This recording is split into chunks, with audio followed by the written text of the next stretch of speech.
Perkenalkan, kami dari kelompok 2. Di sini kami akan menjelaskan tentang bab 2 yang berjudul Bukti beriman. Perkenalkan, nama saya Sisi Wulandari.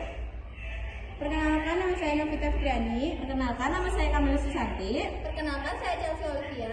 Selamat menyaksikan. Nah teman-teman, salah satu bukti beriman seseorang adalah memenuhi janji. Janji itu apa sih? Janji dalam bahasa Arab adalah akad. Melalui kata ini muncul kata yang sering kita dengar, yaitu akad, akidah, atau akad nikah. Menurut bahasa, akad adalah perjanjian atau ikatan yang kuat, jadi memenuhi janji merupakan kewajiban dan menjadi tanda orang itu beriman atau tidak. Mengapa sih kita harus menepati janji? Nah, karena kalau kita menepati janji, kita akan dipercayai oleh orang lain dan selalu dicari keberadaannya. Karena jiwa amanah kita sudah melekat di hati banyak orang. Nah, selanjutnya pembagian janji. Pembagian janji ada dua. Yang pertama, janji kepada Allah Subhanahu wa Ta'ala. Dalam Al-Quran, surat Ar-Rum ayat 30 menyampaikan bahwa setiap manusia saat berada di dalam ruh atau rahim sudah menyampaikan janji setia untuk bertauhid dan menjalani hidup yang didasari fitrah, karena fitrah itu sebenarnya jati diri manusia. Nah, yang kedua adalah janji kepada sesama manusia. Janji kepada sesama manusia adalah janji-janji yang sudah dibuat dan disepakati oleh dua pihak atau kelompok dengan pihak lain. Selanjutnya adalah balasan memenuhi janji atau manfaat memenuhi janji. Yang pertama, mendapatkan predikat sebagai mutakin dan menjadi sebab tercapainya sifat mutakin. Yang kedua, menjadi sebab datangnya keberhasilan. Yang ketiga, jauh adanya konflik dan perselisihan dengan orang lain. Yang keempat, dapat menghapus kesalahan, dan yang kelima dapat menjadi sebab dimasukkannya ke surga. Lalu apa yang kita dapat jika mengingkari janji? Macam tak betul je budak ni. Yang pertama adalah mendapatkan laknat dari Allah Subhanahu wa Ta'ala. Yang kedua adalah menjadi temannya setan. Yang ketiga adalah termasuk golongan orang yang munafik. Yang keempat, sulit mendapatkan kepercayaan orang lain. Dan yang kelima, dapat merusak hubungan kita dan orang lain. Nah teman-teman, jangan lupa untuk selalu memenuhi janji ya. Okey. Saya akan menjelaskan tentang mensyukuri nikmat. Ada dua kata dasar yang digunakan, yaitu syukur dan nikmat. Syukur menurut bahasa berarti membuka dan menampakkan. Lawan dari kata syukur adalah kufur, yang berarti menutup dan menyembunyikan. Syukur merupakan bentuk keridhaan atau pengakuan terhadap rahmat Allah Subhanahu wa Ta'ala dengan ketulusan hati. Makna lainnya adalah pujian atau pengakuan terhadap segala nikmat Allah Subhanahu wa Ta'ala yang dibuktikan dengan kerendahan hati dan ketulusan menerimanya yang diwujudkan melalui ucapan, sikap, dan perilaku. Sementara makna nikmat menurut bahasa adalah pemberian, anugerah, kebaikan, dan kesenangan yang diberikan kepada manusia, baik berupa rezeki, harta, keluarga, maupun segala kesenangan yang lain.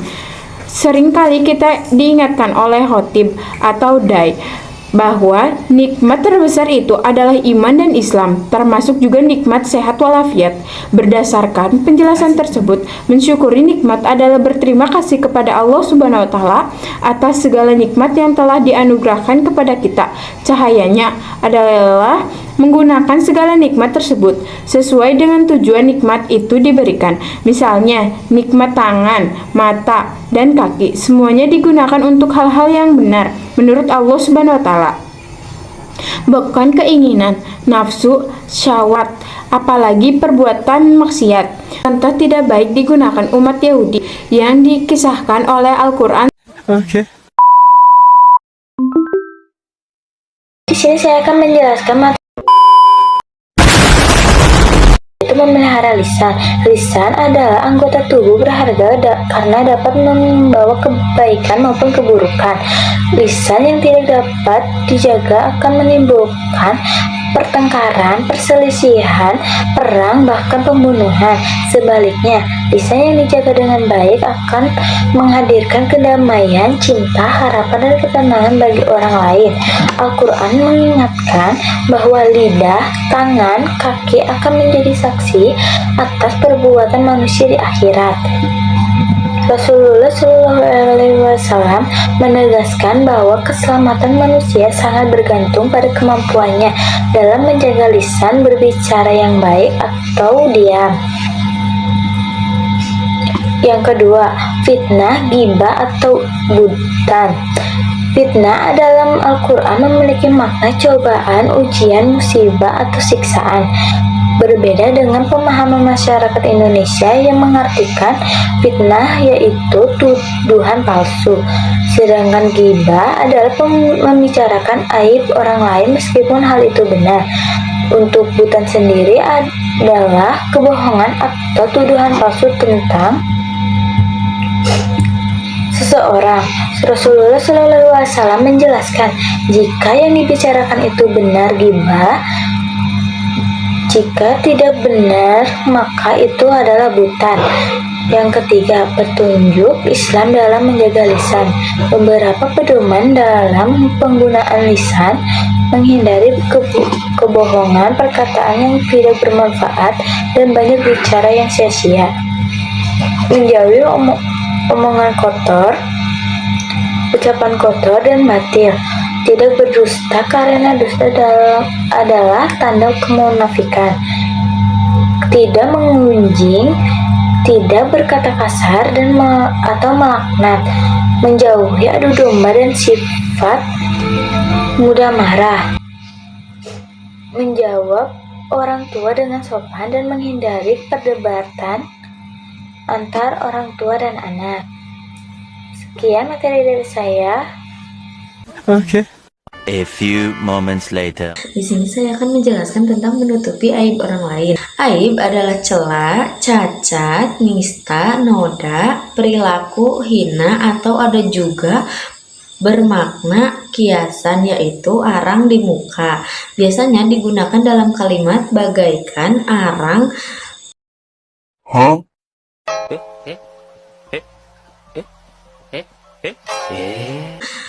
bagaikan menaruh arang di muka. Melalui kalimat itu yang bersangkutan sudah dibuka aibnya, sehingga sangat malunya, hancurnya lebur martabat dan nama baiknya. Seakan-akan sudah runtuh hidupnya disebabkan aibnya dibuka atau disebar oleh orang lain.